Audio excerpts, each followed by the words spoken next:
Bonjour à tous et bienvenue sur la chaîne Explique-moi ça. Aujourd'hui, je vais vous présenter Dragon Keeper.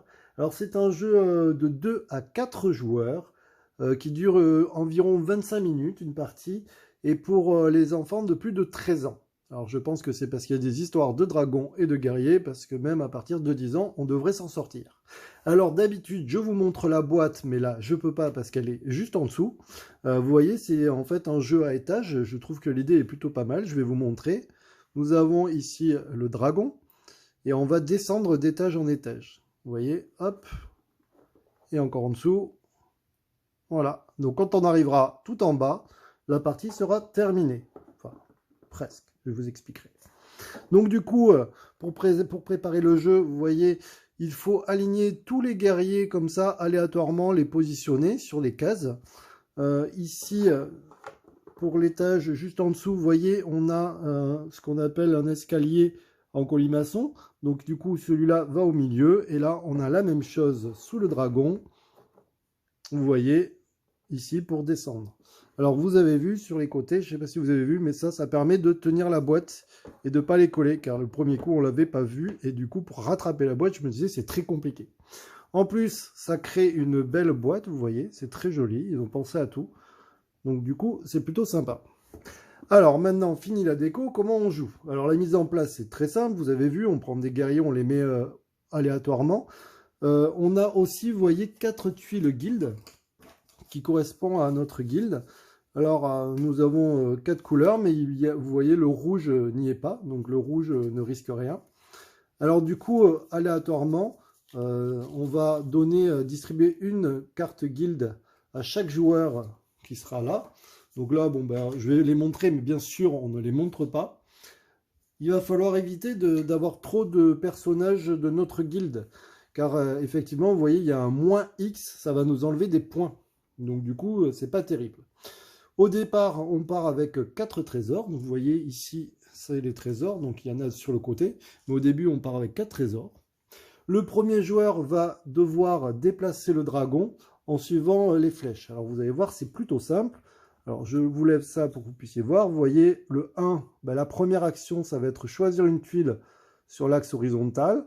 Et la deuxième action, ça va être donner une tuile dans le sens vertical à un joueur. Donc du coup, je vais vous montrer. Je prends le dragon. Première action, je me déplace. Je vais par exemple prendre le vert. Alors il faut savoir que à chaque fois qu'on va prendre une carte, on va la positionner à côté de notre jeu. Alors là, je n'ai pas beaucoup de place, je vais essayer d'en faire. Vous voyez. Tac.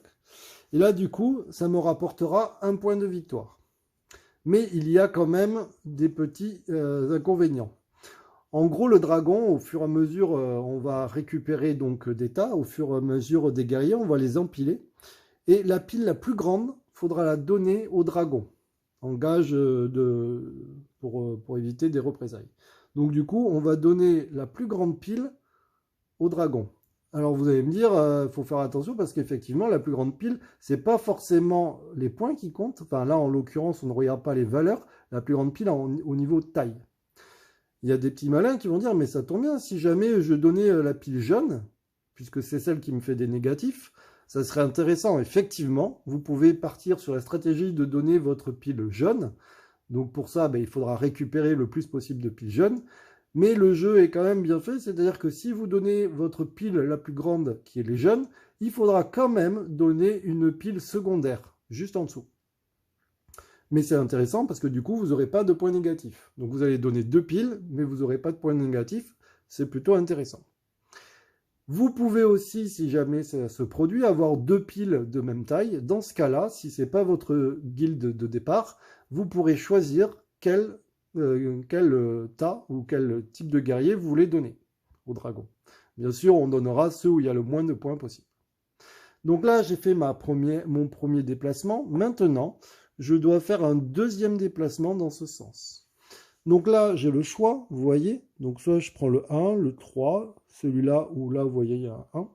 Je peux donner celle que je veux. Bien sûr, il faudrait que j'essaye de trouver la guilde de la personne de mon adversaire pour bien sûr essayer de lui faire enlever des points au maximum, mais ça on ne sait pas forcément. Il faudra analyser ce que va faire l'adversaire. Et surtout, on peut récupérer des trésors, donc les pièces jaunes là, on peut les récupérer si jamais on donne à l'adversaire des valeurs supérieures à 2. Donc là, en l'occurrence, si je décide d'aller ici, je lui donne. Donc là, il la pose à côté de ses piles. Et vous voyez, comme c'est supérieur à 2, je récupère un trésor. Alors vous allez me dire, mais à quoi servent les trésors? Alors les trésors, je vais vous le marquer parce que sinon, je ne le connais pas de tête. En fait, une fois qu'on aura fini le premier étage, du coup, s'il reste aucun aventurier, ça veut dire qu'il n'y a plus aucune case aventurier. Ça arrive rarement. On ne rendra pas de trésor. S'il en reste 5 aventuriers ou moins, on rendra un trésor. S'il reste 8 aventuriers ou moins, il faudra rendre 2 trésors. S'il reste plus de 8 aventuriers, donc 9 et plus, il faudra rendre 3 trésors. Donc au début, vous voyez, on en a. Mais attention, si jamais on n'est pas capable de rendre les trésors, c'est-à-dire qu'admettons, j'en ai plus que 2 et on me demande 3 trésors, je suis carrément éliminé de la partie. Donc il va falloir faire attention à récupérer des trésors. Alors bien sûr, ça nous embête parce qu'on donne des points à l'adversaire, mais il faut quand même réussir à s'en sortir comme ça.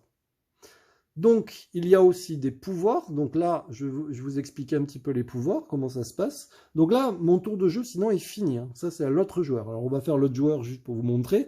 L'autre joueur, il va faire une action, un déplacement dans ce sens, toujours une action dans le 1. Donc là, bah, par exemple, lui, il ne faudrait pas qu'il récupère du vert. Il va prendre le rouge. D'accord? Donc, il prend le rouge, il la pose. Les plaquettes, on va les empiler, on n'a jamais le droit de changer l'ordre, on pourra juste regarder ce qu'il y a dessous.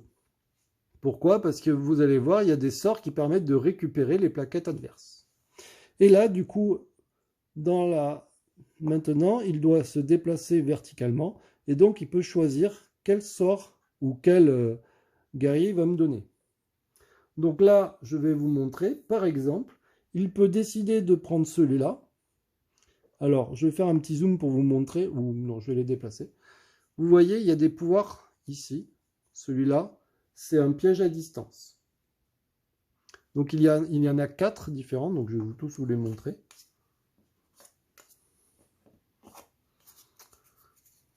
Donc, en premier, on a le passage secret. Le passage secret, c'est quoi? Ça veut dire que si jamais je tombe sur le passage secret dès mon premier tour, je fais ensuite un déplacement vertical comme d'habitude pour donner une carte à mon adversaire. Mais par contre, si j'active mon pouvoir secret, donc c'est mon pouvoir de passage secret, en gros je la défausse et ça me permet de refaire un déplacement dans le sens du niveau 1, donc dans le sens horizontal, pour choisir une autre carte. D'accord? Alors je vous montre. Admettons, on va dire j'étais ici. Premier déplacement dans le sens horizontal, donc je prends cette plaquette, d'accord? Donc je la pose ici. J'étais ici, je fais un déplacement vertical pour donner une carte à l'autre joueur qui l'empile, si c'est la même couleur, ici. Et là, je peux décider donc d'activer mon pouvoir. D'accord? Donc le passage secret, je l'active, donc je la défausse. Et ça me permet maintenant de refaire un déplacement horizontal. Donc par exemple, vous voyez, je peux prendre le 4. Si jamais sur ce déplacement, il y avait encore un pouvoir, il ne compte pas. Maintenant, nous avons celui-là. Celui-là, en fait, c'est un échange de prisonniers. Ça permet, si c'est le joueur actif qui la pioche, et seulement si c'est le joueur actif, de défausser cette carte et de l'échanger avec un autre. Alors, pas défausser, c'est on échange. C'est-à-dire, je lui donne celle-là, et par exemple, je prends le 4. Ça me fait 4 points. D'accord?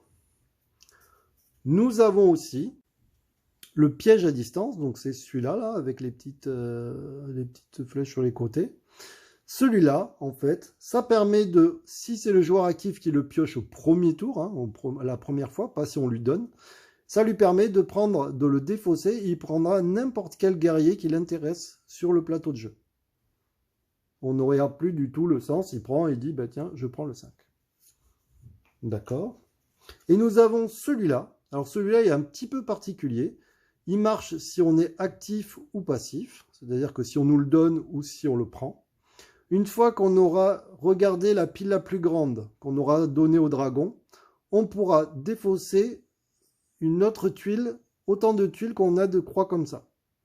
Admettons, j'ai donné ma pile bleue, ou ma pile verte, bon, je ne sais pas, je suis daltonien peut-être, enfin ma pile verte, et qu'il me reste une pile jaune à côté. Je vous rappelle que ça m'enlèverait des points normalement, puisque j'aurai moins un point. Eh bien, je peux, admettons c'est comme ça, je peux décider de jeter celle-là, alors pas parce que c'est la même couleur, hein, là en l'occurrence ça tombe bien, mais ça pourrait être une autre. Je défausse celle-là et je décide d'enlever aussi celle-là. Ben, vous voyez, maintenant, j'ai pas de moins, en fait, parce que sinon j'avais moins 3. Mais là, grâce à celle-là, du coup, j'ai pas de moins. Donc c'est très intéressant. Je rappelle que si jamais vous n'arrivez plus à avoir de jetons de trésor, vous perdez la partie immédiatement. Donc il va falloir faire attention au combo, parce qu'il y a des gens qui vont essayer de vous tuer directement. Il y a des gens qui vont voir que par exemple, vous prenez jamais de jaune, du coup ils vont essayer de vous en donner plein. Donc du coup, il va falloir faire très attention. Comment on descend d'un niveau? Pour descendre d'un niveau, c'est très simple. Si jamais à mon tour de jeu, j'arrive et je ne peux plus prendre de tuiles, donc là en l'occurrence je peux toujours, hein. Donc là par exemple je pourrais prendre ça, premier déplacement, deuxième déplacement je fais ça, d'accord. Bon, je vais faire ça, donc ça je la donne toujours. Et si jamais à un moment donné il n'y a pas de tuile sur laquelle je peux me poser, on va dire que c'est comme ça, donc là c'est au joueur suivant. Si jamais, ben là vous voyez, il ne peut pas faire de déplacement horizontalement puisqu'il n'y a pas de tuile. Donc là du coup, on descend d'un étage, on lève, le dragon repart ici, et du coup il joue sur cette ligne.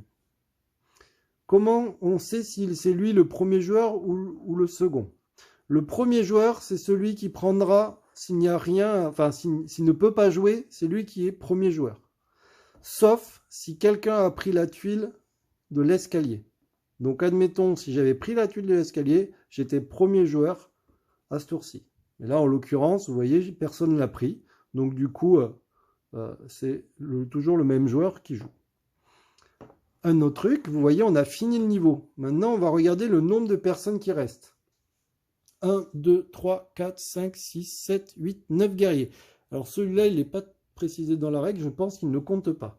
De toute manière, 9 guerriers, je vous rappelle, 9 guerriers, donc 8 ou plus, on donne 3 trésors.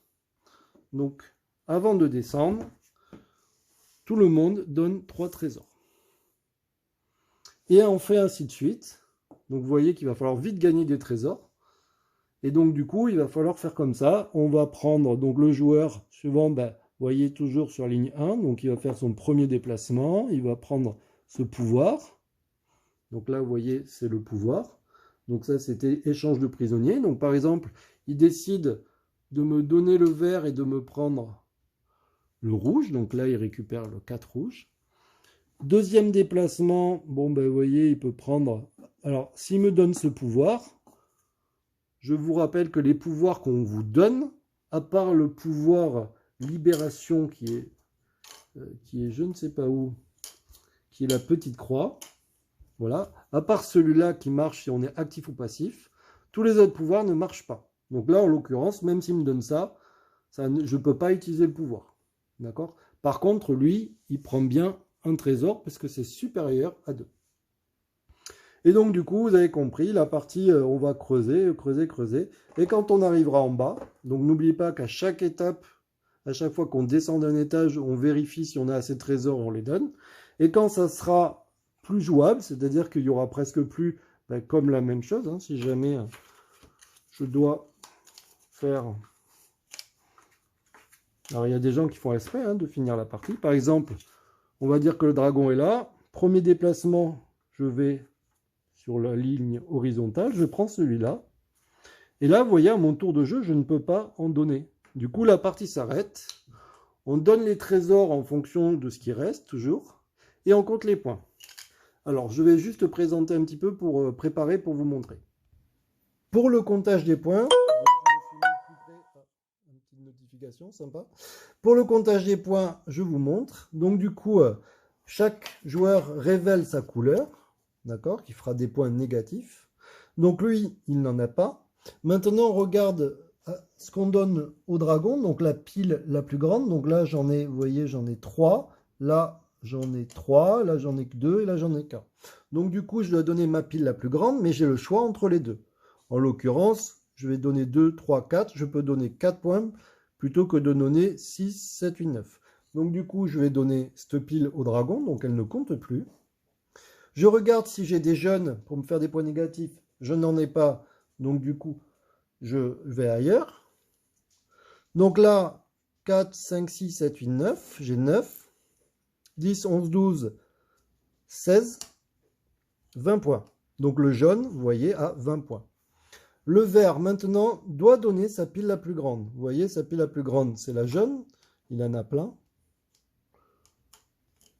Donc du coup, alors ça c'est un rouge. Alors attendez, ça va peut-être tout changer. Ah ben, décidément oui, donc comme je ne sais pas avec les couleurs. J'en ai 5, donc du coup bah, je dois enlever cette pile. Alors là, vous voyez, il perd énormément de points, hein, tant pis pour lui. Donc il enlève cette pile, qui donne au dragon. Maintenant, vous voyez, il a, donc on va compter les points en même temps, mais vous voyez, il a du vert. Le vert, c'est du négatif. Donc il regarde s'il a des pouvoirs spéciaux. Là, vous voyez, il a un pouvoir spécial qui permet d'enlever une carte. Donc là, par exemple, il va défausser celle-là. Pourquoi? Parce que ça fait moins 5 sinon, vu que c'est sa couleur. Donc du coup, avec ces deux-là, avec celle-là, il défausse celle-là. Maintenant, on compte les points. 5, 6, 7, 8, 9, 10, 11, 12, 13, 14, 15 points. Donc du coup, le jaune a gagné la partie. Donc c'est un jeu plutôt simple. Alors les règles, c'est pas facile à expliquer, je m'aperçois. Mais après 2-3 parties, c'est quand même facile à jouer. Ça joue très rapidement. Le jeu est plutôt joli, j'aime bien. Le dragon est très joli. Ça me donne envie de le peindre. Ou de demander à quelqu'un de me le peindre. Et voilà, donc je vous le conseille. On a beaucoup aimé, mais alors attention, je pense qu'on peut vraiment, si on joue avec des bons joueurs, ça peut être un jeu très punitif. C'est-à-dire que si jamais il vous donne pas de trésor ou si il finit la partie exprès, bah, vous êtes mort et donc du coup vous pouvez pas jouer. Donc du coup, attention, attention, et il faut bien surveiller ce que joue l'autre, c'est-à-dire qu'essayer de trouver sa couleur. Ça permet aussi de lui mettre des bâtons dans les roues. Donc voilà, un très bon jeu, je vous dis à très bientôt, et n'hésitez pas à vous abonner, à liker, et à me suivre sur Insta. À très bientôt, ciao ciao.